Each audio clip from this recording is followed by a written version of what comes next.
Athanasius Kircher was a 17th century German Jesuit scholar who published around 40 works, most notably in the fields of alchemy studies, geology and medicine. And when we start to take a closer look through his work, it is clear to see that he had access to hidden information from ancient Egypt, especially in regards to the divine twin souls and the return of the God consciousness from Orion in the form of a divine light. Kircher was a Jesuit scholar and as such had direct access to the Vatican libraries and all the murderous plunders of ancient texts and knowledge that are stored within them. The Inquisition is also well placed in the timeline of events for Kircher to have had access to this information. Kircher also claimed to have deciphered the hieroglyphic writing of the ancient Egyptian language, and he knew something because he did establish a link between the ancient Egyptian and the modern Coptic languages, and some regard him as the founder of Egyptology. So beginning with this alchemical etching, we will begin to decode the information he locked within his art about the twin souls and the return of the light that is the God consciousness of Orion. Let us look to the top of the drawing first and start with the God consciousness of Orion represented by the light and the Hebrew writing which says Yahweh. Yahweh is symbolic of the light that returns and with it higher consciousness and the memory of our divinity. It can also be equated to the Christ light returning a part of himself to the divine male twin soul, who is the Son of God, and as such carries a part of this divine knowledge within him. If we look to the meaning of Yahweh from the oldest biblical literature around the 11th and 12th century, it says Yahweh was the divine warrior. So again, we see the divine male twin soul has a direct connection to God and the divine, even encompassed in this word. On the left above the male, there is a book being given by a hand in the clouds representing God consciousness. There are also rays shining upon this book, showing it is when the angles of light return, with it comes this divine knowledge. There is also the word octoritas written beneath this book. In ancient Rome, octoritas referred to the general level of prestige a person had in society in relation to his clout or influence. However, octoritas did not describe power in the political sense, as it had a numinous meaning to it as well, and symbolized a mysterious power of command behind it. Now if we look to the definition of numinous, it says it comes from the Latin word numen and is used to describe the presence or power of a divinity. So again, we see a direct connection to divinity within the male twin soul. We also see that there is only a book placed above the male twin soul. There are no other measuring tools or implements shown. And this is because we will find these implements are with the book above the female twin soul, for it is she that has the understanding for this divine knowledge within the male twin soul. Above the head of the divine female twin soul, we see a book and the word ratio written underneath it. In early Latin, the word ratio translates to reason or rational. And this is showing the divine female twin soul has the ability to rationalize the information and bring it out of the divine male soul. We see God's eye sits above the hand holding the pen, showing that her understanding of this knowledge is directly connected to the divine. If we look under where God consciousness from Orion is represented by the light with the word Yahweh, we see the number of the divine also represented by way of the 9 angel heads. This is depicting the Trinity within the Trinity, like a fractal within a fractal. It is God and both the divine male and female souls, all with a part of themselves within the other. The angels, however, are also representing the angles of changing light that bring in a time of higher consciousness, a time when we remember our divinity once again. Kircher depicted the divine male twin soul in a more solid form, for he is also symbolic of our sun, who is the manifester of the God consciousness of Orion onto the physical plane. The ray that is emanating from his face is representing the divine light of God consciousness being transmuted through the sun and the moon onto the two manifested planes below. Think of the sun as a lens that transmutes the mental projection from the consciousness of God, or as Hermetics explains it, the mind of the all, and manifests it onto the physical plane. However, due to one side of the earth always being in the shadow, there is a plane on our realm that is only half manifest, and this is called the ethereal plane. And we see this symbolized by the divine female twin soul and the moon, represented in a less defined form with a crescent on her head. This is also symbolic of the female twin soul being more connected to the ethereal and the divine, whereas the male twin soul is more connected to the sun and the material plane. While the sun is the manifester, it is the moon that is the birther of our souls into our physical containers. And this is done through the navel chakra or energy point.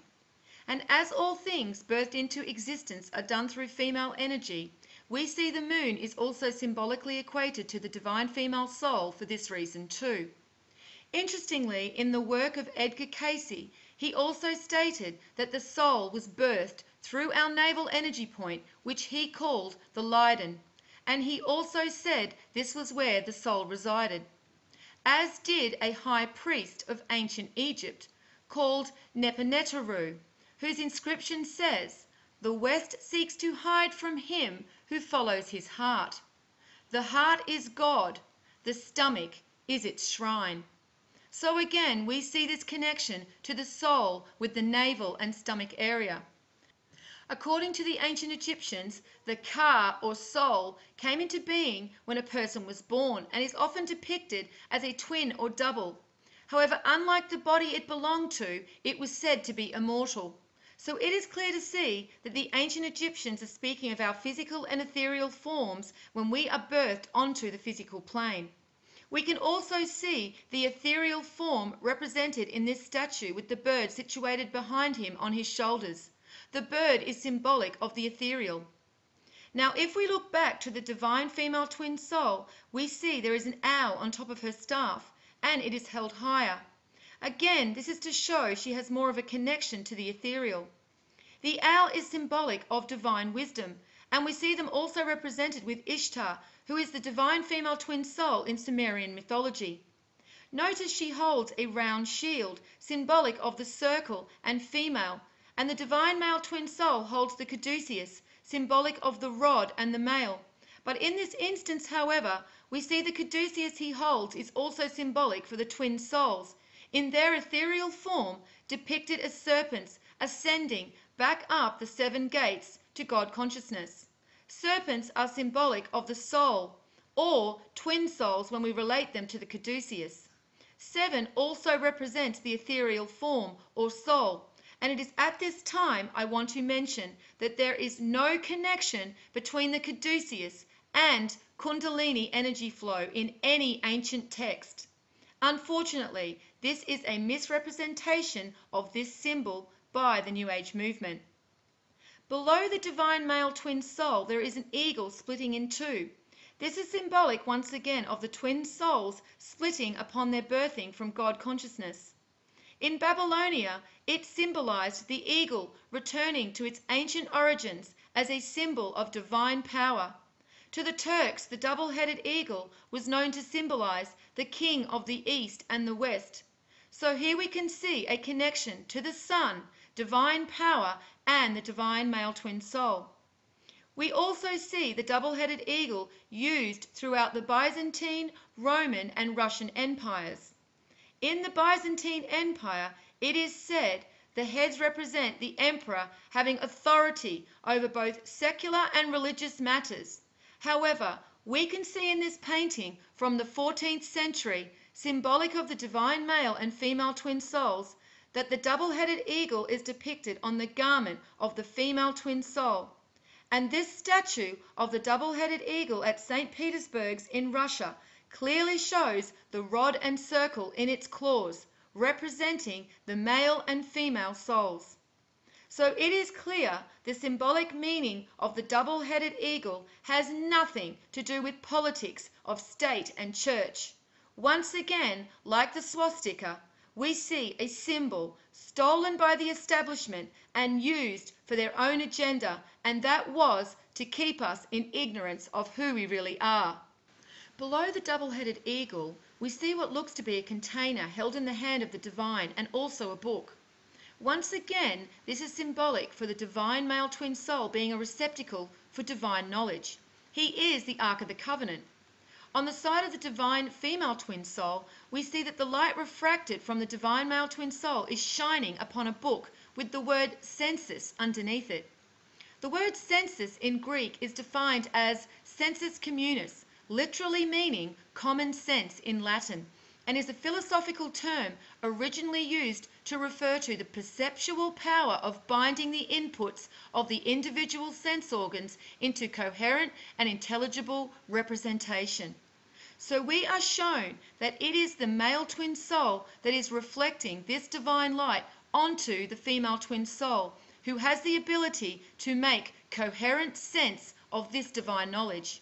It is also interesting to note that the two rays representing divine knowledge being brought down to the physical plane are emanating from the throat chakra of the male twin soul.